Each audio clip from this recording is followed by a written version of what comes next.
우리 계속해서 사도 바울이 믿음의 아들 젊은 목회자 디모데에게 권하는 말씀을 보도록 하겠습니다. 자, 1절 다시 한번 제가 더 봉독합니다. 그러나 성령이 밝히 말씀하시기를 후일에 어떤 사람들이 믿음에서 떠나 미혹하는 영과 귀신의 가르침을 따르리라 하셨으니, 이제 어느 정도 후일에 일어날 약간 뭐 어떤 예언적인 그런 메시지가 있는 거죠. 언제 이제 성령께서 어느 시점이 되면은 미혹하는 영과 귀신의 가르침을 따르는 사람들이 나타날 것이다. 이게 이제 1세기, 2세기 오면서 지난 2000년 동안 계속해서 한 2000년 동안 성도들을 미혹하고 또 귀신의 가르침, 잘못된 가르침을 통하여서 계속해서 믿음에서 탈선시켰습니다. 이 정도가 계속해서 더 정도와 이 강도가 더 세워지고 있죠. 그래서 이런 이제 그 가르침을 따르는 사람들, 이런 영에 이제 미혹된 사람들, 오늘날 우리 주변에 보면은 멀쩡한데 이제 이단에 빠진 사람들, 누가 객관적으로 옆에서 봐도 그 가르침은 문제가 있게 보이는데도 거기에 이제 쑥 빠져든 이런 사람들이 많이 있죠. 그러니까 어떻게 보면은 이 디모데전서에서 사도 바울이 예언했던 이 내용들이 오늘날 우리들에게 너무나 명확하게 그 증거되어지고 있는 것입니다.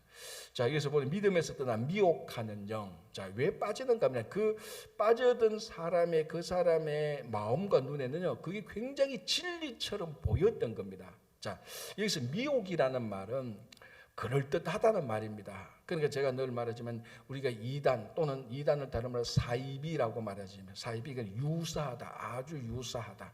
어떨 때는 완전히 다른 것보다 아주 유사한 것이 훨씬 더 위험할 수가 있습니다. 왜? 완전히 다르면은 이거는 완전히 다르구나, 이거는 우리가 따라가야 될 게 아니구나, 우리하고 다르구나라는 것을 명확히 알 수 있는데 유사한 것은 속는 겁니다. 아주 속는 거죠.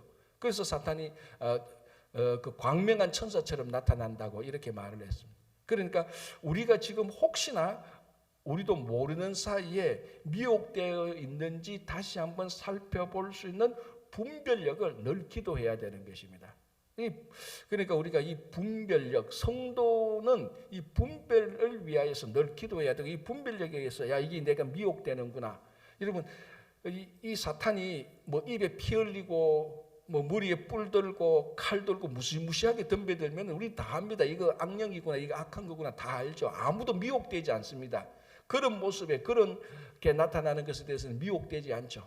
그러나 이 내가 마음에 쏙 들게 싹 다가올 때는 거기는 항상 그 미혹되는 거죠. 그러면 혹시 지금 우리가 이 말씀에서 떠나서 비슷하게 내가 혹시나 미혹되어 있는지 다시 한번 우리를 살펴볼 수 있는 그 분별력을 한번 봐야 되는 것입니다. 그렇죠?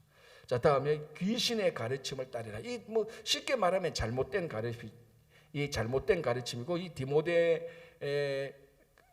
바울이 디모데에게 말했던 에베소 교회의 실제적인 문제는 뭐냐면 이제 잘못된 가르침을 가리키는 거짓 교사들이 초대교회 때 계속해서 있어 왔습니다. 모든 교회에 사도 바울이 항상 이런 권면을 하고 있는데, 이 귀신의 가르침은 잘못된 가르침, 다른 말로 하면 거짓 교사의 가르침입니다. 자, 그럼 거짓 교사의 가르침이 잘못됐다는 것을 알기 위한 것은 이것을 판단할 수 있는 내 속에 진리가 있어야 되는 겁니다. 무슨 말인가 하면 내가 먼저 이 가르침이 잘못된지를 알 수 있도록 내가 먼저 진리를 배워야 되는 겁니다. 진리를 배우지 못했으니까 거짓 교사들이 아주 현란하게 그 미혹의 말로 우리들을 유혹하면은 이것이 참된 교훈인지 아닌지 모르기 때문에 거기에 빠져들어가는 거죠. 그래서 미혹의 영을 우리가 대처하기 위해서는 분별력이 있어야 되는 것처럼 귀신의 가르침, 거짓 교사의 가르침을 알기 위해서는 우리에게는 배움이 있어야 되는 것입니다. 그래서 우리 기독교는 제가 늘 말씀드리지만 어떤 신전에 들어가서 제물만 바치고 자기 소원만 빌고 끝, 이런 종교가 절대로 아닙니다. 항상 배우고 분별하고 성숙하고 세상에 나가서 성도의 책임과 의무를 다하고 그 잘못된 사람들에게, 아직 복음을 모르는 사람들에게 복음을 전하고, 이것이 우리 지난 2000년 동안 이렇게 살아온 것이 성도의 올바른 삶이었습니다. 그래서 여기서 우리가 그렇게 살다 보면은 이제 그렇게 살면 미혹하는 영을 분별해야 되고 잘못된 가르침을 이것이 잘못된 것이라고 알아차려야 되는 것입니다. 그렇죠? 자, 이제 그러면서 나오는 말이 2절입니다. 자기 양심이 화인을 맞아서, 자, 양심이 화인 맞은 사람. 또 우리 양심이란 말이 나옵니다. 어제도 제가 말씀드렸다시피 이 디모데 전서에서 바울이 디모데에게 양심에 관한 교훈들을 계속하고 있습니다. 양심은 성령께서 우리에게 역사하시는 그런 장소라고 말했습니다. 그래서 우리가 성도의 양심하고 교회 밖에는 세상 사람들의 양심은 근본적으로 다릅니다. 세상 사람들의 양심이라는 것은 뭔가 하면은 그 문화와 환경에 절대적으로 지배를 받습니다. 자, 가장 극단적으로 말을 해볼게요. 식인종의 양심은 사람을 먹는 게 옳습니까? 나쁩니까? 식인종들의 양심으로 보면 사람을 먹는 게 옳은 것입니다. 그러니까 우리가 사람들의 양심 또는 우리가 좀 더 범위를 넓혀서 도덕과 윤리라는 것이 그 환경과 문화에 다 적용이 되는 겁니다. 그러니까 나쁜 환경과, 자, 예를 들어서 그 산적들의 소굴에서는 다른 사람들의 물건을 훔치는 것이 양심의 가책을 받지 않습니다. 산적들은 다른 사람의 물건을 훔치는 것이 자기들의 직업이죠. 그러니까 산적들이 도둑들이 모인 소굴에서는 다른 사람들의 물건을 훔치고 강제로 빼앗는 것이 양심에 아무런 가책이 없어요. 이게 세상 사람들의 양심의 기준입니다. 그러니까 자기가 어떤 상황에 있느냐에 따라서 그게 악한 상황에 있으면 악한 것이 자기 양심의 기준이 되는 겁니다. 그러나 성도의 양심은 그걸 뛰어넘는 거죠. 성령께서 우리를 역사시켜서 야, 내가 있는 이 상황이 나쁜 거구나, 이게 잘못됐구나라는 것을 알 수 있도록, 분별할 수 있도록 성령께서 역사해 주는 것입니다. 자, 그런데 여기에 화인을 맞았다. 자, 이 화인의 글자 그대로는 사실은 크게 두 가지 뜻이 있는데요. 이게 그 노예나 범죄자들을 표시하기 위해서 그것을 이제 그 표시하는 거, 이제 이 표시도 옛날에 보면은 그 불에 달군 쇠 이런 걸로 이제 이마나 몸에 등이나 팔 같은 데 그 불로 지지는 거죠. 이제 그렇게 해서 그 표시를 보면은 그 흉터는 계속 남으니까 이제 그런 것을 화인이라고 말을 하기도 하고, 또는 이제 더 정확히 말하자면은 이 화인, 양심의 화인 맞았다. 이 화인은 그 당시 의학 용어 중에 하나였습니다. 쉽게 말하면 마취됐다는 겁니다. 마취됐다. 자, 마취됐다면 감각이 없는 거 아닙니까? 우리 그 수술할 때 그 전신 마취하면 전신에 감각이 없습니다. 칼로 내 몸을 찢어내도 아무런 감각이 없습니다. 양심이 마취됐다는 것은 어떤 악한 일을 자기가 행해도 양심의 부끄러움과 가책이 없는 것입니다. 이게 또 우리가 보면 성령께서 우리에게 역사하시는데 그 성령을 회방하고 성령을 거절한다면은 아까도 말씀드렸지만 산적들의 소굴에 이 도적들의 소굴에서 도둑이 다른 사람의 물건을 아무리 훔쳐도 양심에 아무런 감각이 없습니다. 왜? 양심이 마취되어 버렸으니까. 그래서 이 양심에 화인 맞았다라는 이 말은 굉장히 우리가 쉽게 말하자면 구제불능, 성도로서 구제불능한 양심을 가진 사람들이라고 우리가 얘기할 수 있어요. 그래서 양심에 화인 맞았다. 이게 이제 사도 바울이 뭐냐면은 미혹하는 영과 귀신들의 가르침을 계속해서 받게 되면은 미혹의 영과 귀신들의 가르침을 계속 받게 되면 자기도 모르는 사이에 양심이 마취되어 버리는 겁니다. 그러니까 나쁜 일을 해도 이게 자기가 나쁜 일을 하는지 전혀 모르는 겁니다. 그러니까 쉽게 말하자면 우리가 말하는 확신범입니다. 확신범. 자기가 그 나쁜 일을 행하는데 야, 이게 나쁜 일인가 아닌가 고민하면서 범죄하는 경우하고, 나쁜 일인데 이건 자기가 마땅히 해야 될 일이라고 생각하고 확신을 가지고 해야 하는 거하고는 완전히 다른 겁니다. 양심에 화인 맞으면은 나쁜 일을 하고, 이제 여기 그 다음 구절이 뭡니까? 외식함으로 거짓말을 하는 자다. 외식, 끝과 속이 다르죠. 끝과 속이 다르면서 거짓말을 해도 그것이 너무나 자연스러운 겁니다. 이 사람들한테는. 자, 외식이라는 게 뭔가 하면 겉과 속이 다른 차이입니다. 자, 정상적인 사람, 우리가 꼭 굳이 신앙적이라고 말을 안 해도 정상적인 사람이면은 겉과 속이 다르면은 이게 내가 겉과 속이 다르네. 야, 이거 같이 일치시켜야 되는데 이런 각성이 생기는 겁니다. 성령께서 우리 양심에 작동하여서 양심이 성령에 감동된 사람은 겉과 속이 다른 것을 그걸 견딜 수 없는 거죠. 내가 위선자구나. 이거 겉과 속을 우리가 같게 해야 되구나. 내 속에 말씀을 따르고 있다면 내 행위를 통해서도 말씀을 따라야 되겠구나. 그게 성령의 감동을 받은 사람인데 이게 마치 되어버렸으니까 자기 속에 생각하고 있는 거하고 겉으로 생각하는 거하고 완전히 달라도 그걸 감각하지 못하는, 느끼지 못하는 겁니다. 그래서 나온 게 뭡니까? 거짓말이죠. 거짓말. 우리 주변에 보면은 거짓말을 하고 난 다음에 두 가지 반응이 있습니다. 거짓말하고 난 사람, 어떤 사람은 이 사람은 거짓말을 해서 지금 자기가 굉장히 민망해하고 있구나. 그런 사람들. 어떤 사람은 거짓말을 하고서도 아무런 민망 없이 지극히 태어납니다. 당연하죠. 이제 이런 사람들은 양심에 화인 맞은 사람들. 거짓말을 해도 이것이 그러니까 이게 세상 몰라면 습성이 된 겁니다. 습관이 된 것이에요. 우리가 볼 때는 저 사람 말이 전부 다 거짓말인데 그 사람하고 얘기해 보면은 그게 너무나 자연스러운 거예요. 그 자연스러움에 성도는 충격을 받습니다. 어떻게 사람들이 저렇게 거짓말을 태연스럽게 할까? 그런데 그 사람들의 내면을 살펴보면 자기 확신범이에요. 자기가 거짓말해도 양심의 가책도 없고 자기가 거짓말인 줄도 모르는 거예요. 왜? 양심에 화인 맞았기 때문에 마취가 되어버리기 때문에. 그 미국 작가 마크 트웨인이 했던 말 있지 않습니까? 인간은 낯을 붉히는 유일한 동물이라 그랬습니다. 무슨 말인가? 인간은 자기가 잘못한 행동에 대해서 부끄러움을 안다는 것입니다. 우리가 부끄러움을 할 때 얼굴이 붉어지지 않습니까? 이거 내가 잘못했구나. 이거 내가 거짓말했구나. 이거 내 삶에 내 말과 행실이 다르구나. 위선이구나. 그럼 얼굴이 확 달아오르죠. 그게 정상적인 사람입니다. 그게 사람입니다. 그런데 동물, 짐승은 부끄러움이 없는 거죠. 인간은 유일하게 낯을 붉히는 사람입니다. 인간은 유일하게 부끄러움을 아는 겁니다. 근데 사람이요, 부끄러움을 알아야 돼요. 과거의 자기와 오늘날에 과거에 내가 했던 행동과 오늘날에 내가 했던 행동하고 모순이 생길 때 부끄러움을 알아야 되는 거예요. 거짓말을 할 때 이거 내가 지금 거짓말했구나. 부끄러움을 알아야 되는 거예요. 그 부끄러움을 모를 때 그 부끄러움을 모른다는 것은 양심의 화인 맞아. 양심이 마취됐다는 거예요. 참 이제 공동체에서 특히 교회 공동체생활 할 때 가장 이제 다루기 어려운, 가장 이제 대화가 안 되는 사람이 양심에 화인 맞은 사람입니다. 양심이 마취가 돼 있으니까 그 사람의 잘못을 대놔놓고 지적을 해도 그것을 깨닫지 못하는 겁니다. 그건 사람의 본인을 사실은 뛰어넘은 겁니다. 자, 그래서 이런 사람들을 외식함으로 거짓말하는 자들, 이런 사람들이 후일에 마지막 날에 계속해서 나타날 것이다. 이제 그렇게 얘기를 하는 겁니다. 자, 3절.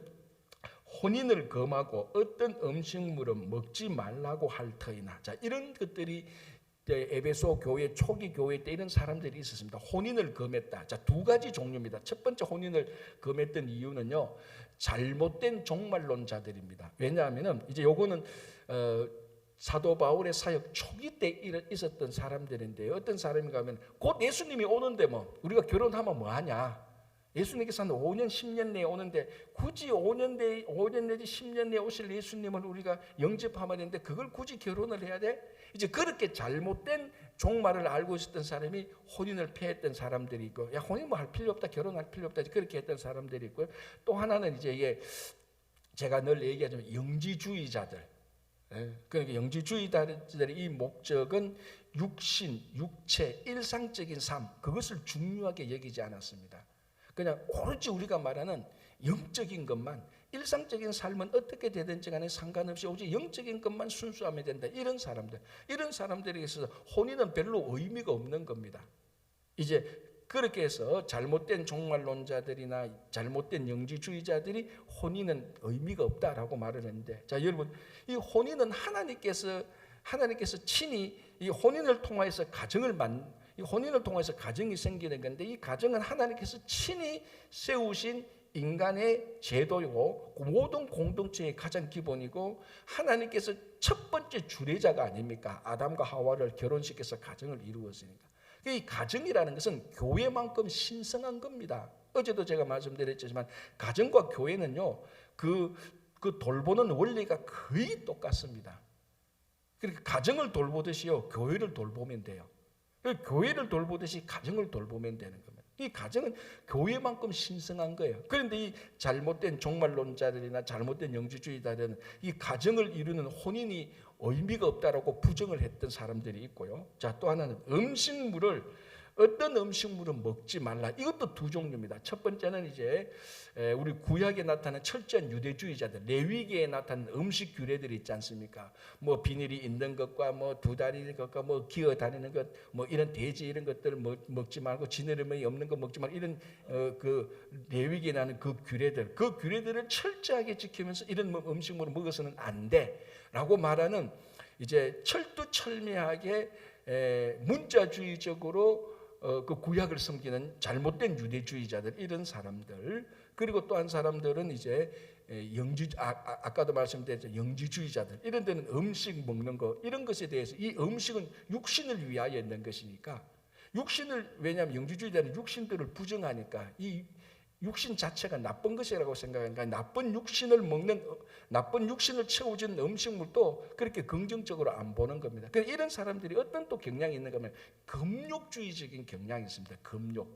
자, 때로는 우리가 금식도 해야 되고, 때로는 우리가 사순절 같은 이런 기간을 맞이할 때 금식도 하고 금욕을 해야 되는 겁니다. 이게 우리가 적절하게 사용하면은 우리 신앙의 경건에 도움이 되는 신앙의 한 훈련의 부분입니다.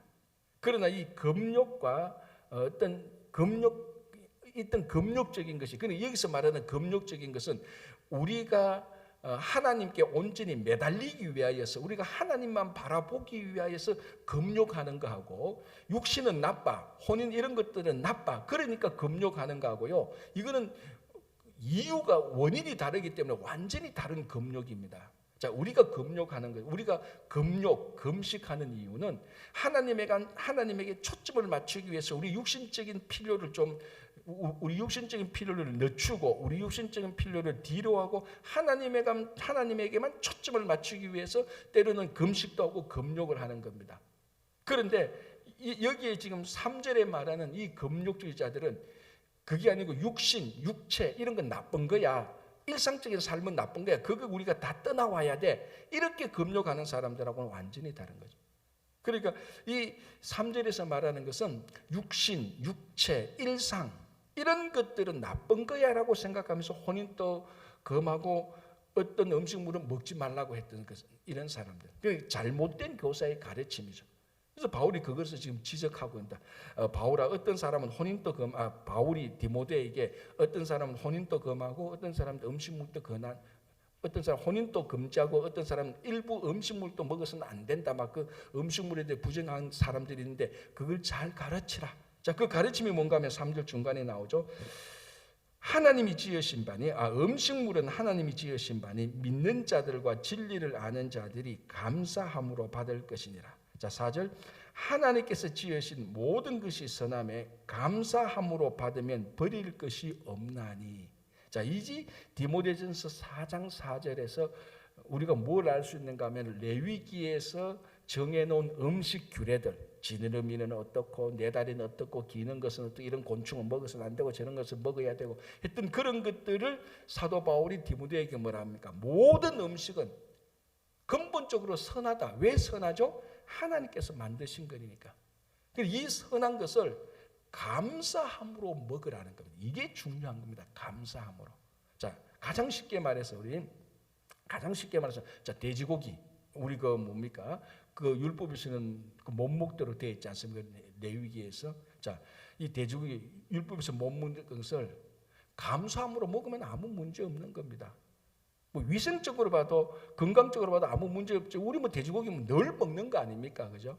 그러니까 이 음식에 대한 태도가 우리가 감사함으로 하나님께서 우리에게 주신 것 감사함으로 먹는 겁니다. 그래서 우리가 음식 먹을 때 식사할 때 감사 기도를 하는 겁니다. 물론 짧게 뭐 하고 하지만 어떨 때 또 사실 형식적이기도 하지만 그 의미는 굉장히 중요한 겁니다. 오늘 하나님께서 우리에게 주신 이 음식 우리들이 감사함으로 먹겠습니다. 그래서 이 감사하는 것이 레위기에서 금지된 것을 풀어주는 겁니다. 감사가. 그래서 사실은 하나님께서 우리들에게, 그래서 이 디모데전서 4장 4절 레위기에서 말한 음식 규례를 감사함으로 먹음으로 말미암아 그 구약을 감사가 완성시키는 겁니다. 그래서 일부 사람들이 음식물을 먹어서는 안 되라고 말할 때 하나님께서 주신 모든 것은 선하다, 감사함으로 먹어라.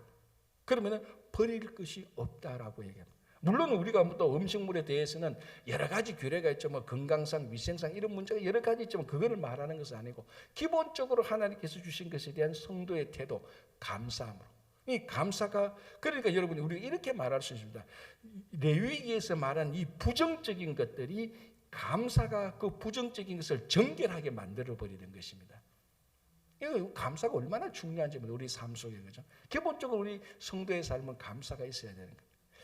자, 5절 하나님의 말씀과 기도로 거룩하여진다. 하나님의 말씀과 기도. 우리 성도의 가장 기본적인 기초적인 우리 신앙생활이 뭡니까? 말씀과 기도 아닙니까? 말씀과 이게 가장 기본입니다. 말씀과 기도가 양대축 아닙니까? 사도 바울은 디모데에게 말씀과 기도로 거룩해진다. 자, 우리의 거룩은요, 아까 3절에서 말하는 것처럼 일부 잘못된 종말론주의나 일부 잘못된 유대주의자들이나 영주주의자들은 이런 사람들이 어떻게 거룩함을 유지하려고 했습니까? 우리 육신은 나쁜 거야. 일상은 나쁜 거야. 우리 혼만 좋은 거야. 영혼만 좋은 거야. 그래서 그 육신도 무시하고 일상적인 삶도 무시하고 막 금욕만 하는 겁니다. 내가 이거 그러니까 쉽게 말해서 극단주의자들은 배가 고프면 자연스럽게 우리는 이 육신의 요구에 따라서 음식물을 먹게 되는 겁니다. 그 극단주의인 영지주의자들은 이런 것을 나쁘게 보는 거죠. 내가 배가 고픈데 음식물을 먹게 하는 이런 생각 이거 나쁜 거야. 이 육신이 자꾸 음식물을 끌어당기게 하는 이거 나쁜 거야. 이걸 내가 금욕해야 돼. 그게 육신을 나쁘게 보는 생각입니다. 여러분 하나님께서 우리 영도 창조하셨지만 하나님께서 우리 육신도 창조하신 거예요. 그래서 육신은 정상적으로 배가 고프면 육신은 그 배가 고프면 음식물을 먹어야 그게 정상적인 육신이에요. 그걸 나쁘게 봤다는 겁니다. 그래서 그렇게 해서 그렇게 억지로 금욕을 해서 거룩함을 지키려고 하는 겁니다. 그런데 바울은 뭐라고 말합니까? 어떻게 거룩해진다고요? 금욕을 통해서 거룩해지는 게 아니고 말씀과 기도로 거룩해진다는 거예요. 이게요, 여러분 항상 그런 건 아닌데 이 금욕 이런 것들을 통해서 자기 수행을 해서 거룩해지려고 하는 사람들은요 굉장히 자칫하면 영적 교만이 굉장히 많아요. 참 이게 우리가 조심해야 되는 겁니다. 내가 금욕을 통해서 내가 수행을 통해서 거룩해지니까 자기 수행에 따라오지 못하고 일상적인 삶 속에 빠져들고 배가 고프면 그냥 음식을 먹는 그런 사람들을 보고 종교심이 낮다고 말하거나 성숙되지 못하다고 생각하고 비하하고 그들을 영적으로 무시하고 자기는 영적으로 교만해질 수 있는 겁니다. 바울은 말합니다. 어떻게 거룩해진다고요? 말씀과 기도로 거룩해지는 것이지 억지 금욕으로 거룩해지는 건 아닙니다. 물론 그렇다고 해서 제가 금욕과 금식을 부정하는 것은 절대로 아닙니다. 아까도 말씀드렸다시피. 그러나 우리의 금욕과 금식은 하나님에게 초점을 맞추기 위해서 금욕과 금식을 해야 되는 것이지 음식이 나쁘고 육신이 나쁘고 일상이 나쁘기 때문에 금욕하고 금식해야 되는 것은 이 굉장히 잘못된 태도예요. 굉장히 잘못된. 그게 다 이게 초대교회 거짓 교사들의 가르침입니다. 그렇다고 해서 너무 과하게 먹으면 또 안 되는 거죠. 그죠? 그래서 우리의 거룩함은 말씀과 기도에 있는 겁니다. 그죠? 자, 6절. 너가 이것으로 형제를 깨우치면 그리스도 예수의 좋은 일꾼이 되어. 자, 이제 이런 것들로 에베소에 있는 형제들, 성도들을 깨우쳐라. 그러면은 그 사람들은 그리스도 예수의 좋은 일꾼이 되어 믿음의 말씀과 너가 따르는 좋은 교훈으로 양육을 받을 것이다. 자, 좋은 그리스도 예수의 일꾼은요 금욕을 많이 하는 사람들이 아니고 여기 나와 있죠. 믿음의 말씀과 디모데 너가 따라가는 교훈의 말씀이 있지 않느냐. 자, 이 교훈의 말씀은 이제 우리가 정확히 뭔지는 모르겠지만 초대교회를 이제 연구해 보면은 교리 문답들 이런 거. 그냥 성경에서 나오는 성경의 말씀을 토대로 해서 일상적인 삶에 적용되는 여러 가지 교훈들. 이런 게 있지 않습니까? 또 약간 범위를 높이면은 좋은 설교문들 이런 것도 되는 겁니다. 그리고 사도 바울이 안수받을 때 목사 안수받을 때 그 다음에 또 나오는 거지만 장로회에서 받았던 좋은 말씀들 이런 것들로 그냥 믿음의 말씀과 좋은 교훈으로 좋은 그리스도의 일꾼을 세워나가는 것이지, 여기 말한 것처럼 이상한 금욕과 금식으로 일상을 무시하고 육신을 무시하는 그런 것들로 좋은 일꾼을 만들어 나간다는 건 아니에요. 그러니까 우리가 지금 여러분, 우리가 디모데전서 1장, 2장, 3장, 4장을 보고 있는데요, 이 사도 바울이 에베소에 머물고 있는 디모데에게 좋은 목회자가 되고 좋은 목회를 할 수 있도록 계속해서 강조하고 있는 뭐 하나가 보이지 않습니까? 말씀이에요. 말씀. 계속 보세요. 여기도 말씀도 나오고 또 나오는 것은 깨끗한 양심, 이런 것들. 그리고 이제 이후로 보면은 너는 계속해서 그 사람들을 잘 가르치라는 게 계속 나오는 거예요. 왜? 우리는 진리의 종교니까, 우리는 말씀의 종교니까. 그래서 그리스도 예수의 좋은 일꾼은 믿음의 말씀과 너가 따르는 좋은 교훈으로 양육을 받아야 된다, 그렇게 얘기를 하고 있어요. 그래서 오늘날도 똑같습니다. 오늘날 좋은 성도라는 것은요, 많이 배운 사람입니다. 물론 여기서 배웠다는 것은 지식적으로만 말하는 건 아닙니다. 그죠? 그래서 우리는 계속해서 말씀을 배워야 되고 말씀을 사모해야 되고 그 말씀대로 살아가도록 지금까지 계속해서 우리가 최선의 노력을 해야 되는 겁니다. 그죠? 자, 7절. 망령되고 허탄한 신화를 버리고 경건에 이르도록 너 자신을 연단하라. 망령되고 허탄한 신화, 우리가 앞에서 한번 얘기했습니다. 어떤 사람은 족보도 중요하고 신화를 따르고 이런 게 있습니다. 이 당시에 이제 그리스 로마 신화, 우리가 잘 아는 그리스 로마 신화 이런 것들을 예를 봐서도 망령되고 허탄한 신화, 망령되고 아무런 유익이 없는 쓸데없는 허탄한 신화, 이 허탄한 신화에 어떤 영어 번역은요, 늙은 사람들이 말하기를 좋아하는 이야기들. 이게 무슨 의미가 있습니까? 쓸모없는 이야기라는 거예요. 한국식으로 말하면 경로당에 가서 온갖 이웃 헌담 다 하고, 그리고 전혀 근거 없는 자기 며느리 욕 다 하고, 전혀 근거 없는 옛날에 그 자기 영감 막 흉보고 그런 이야기들. 그러니까 하루 소일하기 위해서 쓸데없이 말하는 것.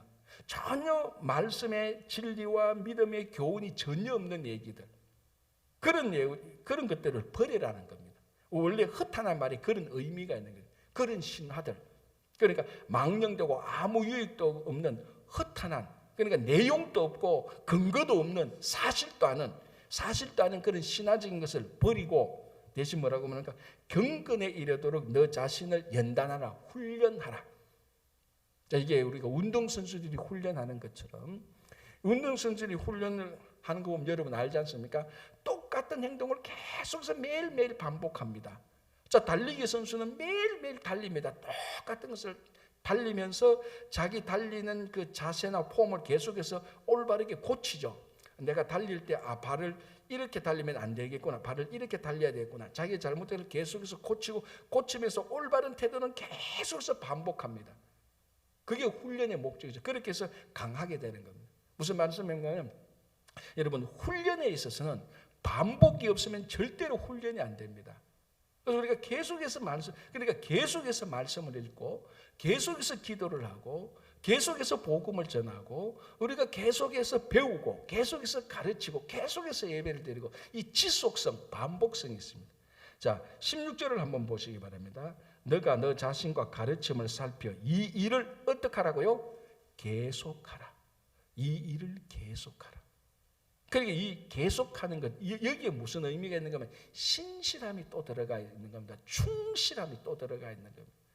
그리고 좋은 성도의 모습, 좋은 교회의 모습은요, 우리가 마땅히 해야 되는 사역들, 마땅히 우리가 배워야 되는 말씀들, 마땅히 해야 되는 기도들, 이런 것들을 한 번, 두 번이 아니고 정말 우리가 하나님 나라 갈 때까지, 또는 예수님이 이 땅에 오실 때까지 계속해서 하는 겁니다. 계속해서. 그게 신실함이고, 그 신실함이 유지되는 동안에 성숙하게 되는 것이고, 그게 훈련입니다. 그게 경건이에요. 그게 경건. 그래서 망령되고 허탄한 신화를 버리고 계속하여서 너 자신을 훈련하라 라고 얘기를 하고 있습니다. 자, 우리가 잘 아는 대로 이제 이 비유로 뭐라고 말하는가 하면, 육체의 연단은 약간의 유익이 있으나, 자, 육체의 연단을 이제 비유로, 육체의 연단, 제가 방금 말씀드렸지만 육체의 훈련하는 거, 반복되는, 그리고 나쁜 것은 고치는 그런 것들을 또 예유하면서, 이런 것들도 유익이 있는데, 경건은 범사에 유익하다. 검성과 내생의 약속이 있다라고 말합니다. 자, 밑보다 이 말이여 모든 사람들이 받을 만하도다. 10절 이를 위하여 우리가 수고하고 힘쓰는 것은 우리 소망을 살아계신 하나님께 둠이니. 자, 여러분 이 말씀에 밑줄을 한번 그어주시기 바랍니다. 펜 있는 분들은 우리 소망을 살아계신 하나님께 두었다라는 거. 여러분 소망은 진짜 어디 있습니까? 진짜 살아계신 하나님께 있습니까? 진짜 우리 소망이 권력과 지위와 물질에 있는 것이 아니고 살아계신 하나님께 있는지. 자, 그래서 바울은 이렇게 우리에게 수고하고 애쓰는 것은 우리 소망이 이 땅에 있는 게 아니다. 우리 소망은 살아계신 하나님께 있다. 이 소망이 하나님, 살아계신 하나님께 걸려 있으니 이 하나님의 나라를 위하여서 우리가 이 땅에서 계속해서 이제 그 디모데 같은 경우는 계속해서 사역을 하고 우리 성도들은 계속해서 거룩한 공동체 생활을 하면서 일상적인 삶 속에서 예수님의 제자들처럼 살아가는 겁니다. 만약에 이런 우리의 소망이 살아계신 하나님께 있지 않고 물질에 있다면 우리는 계속해서 물질을 더 많이 가지려고 할 것이라고요. 만약에 우리 소망이 권력에 있다면 다 정치가가 돼서 어떻게 하든지 권력을 가지려고 한단 말이에요. 그래서 사람들이 살아가는 삶의 형태를 보면 이 사람의 소망이 어디 있는가를 알 수 있고 이 사람의 소망이 어디 있는가를 알면 이 사람이 앞으로 어떻게 살아갈 것이라는 것이 판명되어지는 겁니다. 그래서 우리는 성도가 신앙생활을 한다고 하면서 소망이 하나님께 있는 게 아니니까 이 땅에 있는 거니까 어쨌거나 이 땅 이것을 많이 가지고 이 땅에서 더 높아지려고 하는 그런 사람들이 있는 거죠, 사실. 그런데 바울은 우리가 이런 사역을 디모데야 네가 이렇게 계속해서 훈련을 받고 너 자신이 훈련을 받고 좋은 형제들을 믿음의 말씀과 이 교훈으로 계속해서 가르치는 이유가 뭐냐? 야, 우리들의 소망이 하나님께 있는 게 아니야. 우리들의 소망이 이 땅에 있다면 우리가 왜 이런 일을 할 것이냐? 그런 말하고 똑같은. 그래서 우리의 소망을 살아계신 하나님께 두은 우리의 소망을 살아계신 하나님께 있는 것이 아니냐? 그래서 우리가 선교를 하고 복음을 전하고 하는 이유가 헌신하는 이유가 우리 소망은 살아계신 하나님께 있기 때문에 그렇게 하는 겁니다. 자, 11절 볼게요. 너는 이것들을 명하고 가르치라. 그러니까 사도 바울이 볼 때 자기 믿음의 아들 디모데가 목회를 하는데 반드시 해야 될 것 가르치는 거예요. 아까 제가 말씀드렸죠. 가르치라. 이런 것들을 가르쳐. 자, 그리고 보십시오. 13절에 내가 이럴 때까지 읽는 것과 권하는 것과 가르치는 것에 전념하라. 자, 16절 너가 너 자신과 가르침을 살펴. 이 짧은 몇 구절 속에 가르치는 말이 3번이나 반복됩니다. 그래서 여러분 우리가 미국 장로교회 하는 미국 장로교회의 목사들, 즉 어떤 목회자들의 영어의 다른 명칭이에요. 티칭 엘더예요. 티칭에 포커스가 아니고 티칭. 그러니까 목회자가 나는 목회자가 되어서 가르치는 것이 싫어. 그러면 미국 장로교 목사가 안 되는 거예요. 물론 어떤 사람은 기술적으로 잘 가르치는 사람이 있고 말을 잘해서 잘 가르치는 사람이 있고 어떤 사람은 좀 가르치는 좀 서툴 수는 있어요. 그게 중요한 게 아니에요. 이 마음 속에 진리를 가르치고 복음을 전하는 열정이 없다면 그 사람은 목회자가 되어서는 안 되는 거예요. 우리 미국 장로의 기본적인 목회자의 호칭이 티칭에 있다. 그 티칭, 가르치는 거. 이 가르치는 거, 물론 여기서 가르치는 것은 학교에서 선생님이 대학교에서 교수에 가르치는 그런 것들보다 훨씬 더 뛰어넘는 거죠. 우리의 가르침은 그냥 지식만 가르치는 게 아니지 않습니까? 성도가 어떻게 교회에서 일상생활, 성도가 어떻게 교회 공동체 생활을 해야 되고 어떻게 일상에서 살아야 되는 그 삶을 가르쳐야 되는 겁니다. 근데 삶을 가르치는데 가장 중요한 게 뭔가 하면은 성경의 진리를 가르치는 것과 삶의 본이 되어야 되는 겁니다.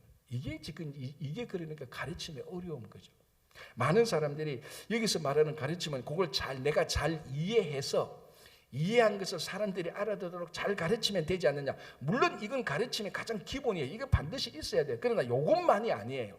이것만이 아니고 그 가르침이 어떤 것이라는 것을 본이 될 수 있도록 살아가는 것. 그게 가르침입니다. 자, 여기 한번 볼까요?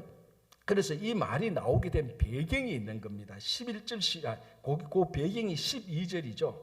왜 가르치는 것이 그렇게 중요한가 마냐면 또 12절의 배경이 있습니다. 누구든지 내 연소함을 업신여기지 못하게 하고 오직 말과 행실과 사랑과 믿음과 정죄에 있어서 믿는 자에게 본이 되어. 자, 디모데는